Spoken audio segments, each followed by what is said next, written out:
Saudi law में मजीद सख्ती, गैर कानूनी मुकीम शहरियों के खिलाफ क्रैकडाउन में तेजी, हजारों गिरफ्तारियां।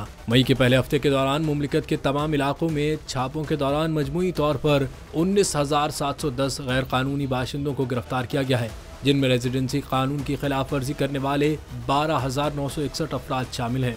मजमूई तौर पर खिलाफ वर्जी करने वाले 40,391 लोगों को सफरी दस्तावेजात के हुसूल के लिए उनके सिफारती मिशन, जबकि 3,016 खिलाफ वर्जी करने वालों को सफरी तहफ़्फ़ुज़ात मुकम्मल करने के लिए भेजा गया।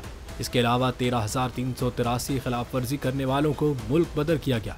यही नहीं, वजारत दाखिला ने ऐलान किया है कि सिक्योरिटी कानून की खिलाफ वर्जी करने वालों को मुल्क में दाखिले की सहूलत फराहम करने, नकलो हमल, पनाहगाह या किसी भी तरह से कोई मदद या खिदमात फराहम करने वालों को 15 साल तक की सजा दी जाएगी।